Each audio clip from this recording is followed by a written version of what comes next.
जय हिंद दोस्तों, जोहार आप सभी को। जेएसएससी सीजीएल्स का जो एग्जाम्स हुआ उसमें मैथ्स का एक क्वेश्चन जो है टाइपिंग एरर कर सकते हैं या तो जो भी कर सकते हैं, लेकिन गलत है। चलिए उस क्वेश्चन को हम लोग जिक्र करते हैं। ज्यादातर जो क्वेश्चंस मैथ्स का है, आप लोग को हम पहले भी बताते थे कि मैथ्स आप बेहतर करके रखिए। आप लोग बोलते थे कि सर आप टेस्ट सीरीज में या तो आप अपने पेपर में आप मैथ पढ़ाते हैं, इसलिए आप क्वेश्चंस डिफिकल्ट देते हैं, सीजीएल का क्वेश्चन डाल देते हैं। प्यारे बच्चों, आप लोग देखे होंगे कि कल का जो पेपर हुआ था सीजीएल का, ठीक ना, इसमें एक ही तारीख यानी कि आप देख लीजिएगा अगस्त मंथ में 2022 में जो सीजीएल मेंस का एग्जाम हुआ है, उसी का क्वेश्चंस 20 में से हमको लगता है कि 7 से 8 प्लस क्वेश्चंस रिपीट किया गया है एडवांस सेक्शंस का। उसी में से ये भी क्वेश्चंस है, लेकिन क्वेश्चंस जो है वो वहां पे क्वेश्चन सही था, यहाँ पे टाइपिंग एरर कर दिए। सिंपल देखिए क्या है, आपको कह रहा है कि एक ट्रायंगल है, राइट एंगल ट्रायंगल है एबीसी, ठीक ना, देखिएगा ध्यान दीजिएगा। एक राइट एंगल ट्रायंगल है एबीसी जिसमें से राइट एंगल है समकोण है बी पर, है ना। अब कह रहा है कि बी से अगर हम परपेंडिकुलर ड्रॉ करते हैं एसी पर जो कि डी पर मिलता है, तो बीडी की लंबाई आपसे पूछा गया है ना। और ऑप्शन यहाँ पे इस तरह से दिया हुआ है। देखिए दोस्तों, अगर इस कंडीशन पे अगर आंसर देना था, इस कंडीशन पे अगर हम देखते तो जनरली क्वेश्चंस यहाँ पे बीडी का मान ना होकर के बीडी स्क्वायर का मान पूछा जाना चाहिए था। अगर बीडी स्क्वायर का मान पूछता तब जाकर के पहला आंसर होता, लेकिन बहुत सारे ऐसे विद्यार्थी हैं, हो सकता है उसको क्वेश्चन का आंसर मिला हो, सभी ने आंख बंद करके बोला था नहीं यही आंसर है, यही आंसर है। आंसर तो होता दोस्त, लेकिन कब? जब बीडी स्क्वायर पूछता। चलिए इस क्वेश्चन को हम प्रूव करें। देखिए ध्यान दीजिएगा, अगर आप सिमिलर ट्रायंगल पढ़े होंगे, ठीक ना, तो सिमिलर ट्रायंगल अगर पढ़े होंगे तो सिमिलर ट्रायंगल्स में ये जरूर बताया जाता है, ठीक ना।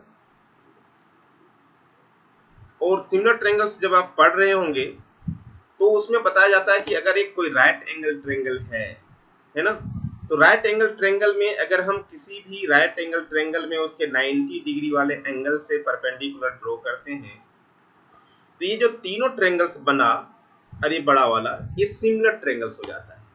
और सिमिलर ट्रायंगल्स कंडीशन में ये वाला जो एंगल होता है वो इसके इस एंगल के बराबर हो जाता है, और ये वाला जो एंगल होता है इसके इस एंगल के बराबर हो जाता है। एक बार छोटा सा फिर से और भी प्रूव करके देखते हैं, दिखा देते हैं। बताओ, इसे मान लेते हैं कि दोस्त अगर हम इस छोटे वाले ट्रायंगल को, है ना, और इस बड़े वाले ट्रायंगल को ले लेते हैं, ठीक है, देखिएगा क्यों बराबर हो जाता है। बताओ, इसका ये 90 डिग्री, इसका ये 90 डिग्री बड़े वाले का बराबर। आपको पता है ना, किसी भी ट्रायंगल का अगर दो एंगल बराबर है तो तीसरा एंगल अपने आप बराबर हो जाएगा, होगा कि नहीं? क्लियर है?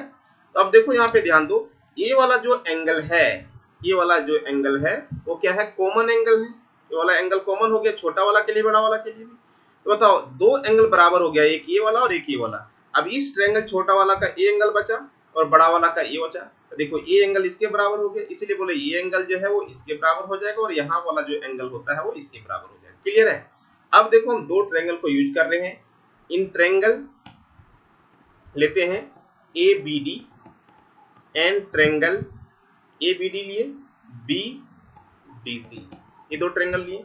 अब देखो इस ट्रायंगल में छोटा और बड़ा में ये एंगल इसका इसके बराबर, ये एंगल इसका इसके बराबर, ये और ये जो है एंगल इसका 90 डिग्री, इसका भी 90 डिग्री, दोनों ट्रायंगल सिमिलर हो गया। अब सिमिलर ट्रायंगल्स जब ये हो गया तब क्या करेंगे? आपको पता है ना, कॉरस्पॉन्डिंग साइड्स आर प्रोपोर्शनल।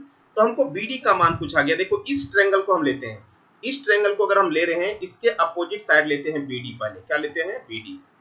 तो बताओ बीडी, आपको पता है ना, इस ट्रायंगल का अगर हम इस एंगल को लिए हैं, इस ट्रायंगल का कौन सा एंगल लेना होगा? इसका, इसके अपोजिट क्या हो जाएगा? CD इक्वल टू, देखो हमको फिर से इस ट्रायंगल में, अगर हम इस ट्रायंगल में इस एंगल को ले रहे हैं, ठीक ना, तो इसके अपोजिट फिर से क्या होगा? ये वाला, है ना, इसके अपोजिट क्या होगा? ये वाला होगा कि नहीं? या तो देखो जिस ट्रायंगल को आप लिए हुए उसी ट्रायंगल को फिर से दूसरा बार लेंगे। अब देखो यहाँ पे हमको BD का मान निकालना है, तो ध्यान में रखो BD को नीचे रखना चाहिए हमको। तो बताओ इस ट्रायंगल को अगर हम लेते हैं यहाँ पे BD का मान यहाँ पे नीचे करेंगे तो इसका इस एंगल को यूज करेंगे, यहाँ पे BD ले लो, और इसके एंगल के बराबर इसका ये एंगल हो जाएगा, ये यहाँ पे हो जाएगा ऊपर में AD। अब यहीं से देखो कि बी डी स्क्वायर बराबर हो जाएगा A D into C D. ये वाला अगर वैल्यू बी डी स्क्वायर पूछता दोस्तों बच्चों, तब ये आपका जब का आंसर ये वाला होता। अगर आपको बी डी पूछ रहा है तो ऑप्शन में अगर बी डी होता तो बी डी होना चाहिए था root under A D into D C, ये वाला ऑप्शन में होना चाहिए था। चलिए फिर से अगले क्वेश्चन से मिलते हैं, पूरा डिटेल सोल्यूशन देने का आपको कोशिश करेंगे मैथ्स का।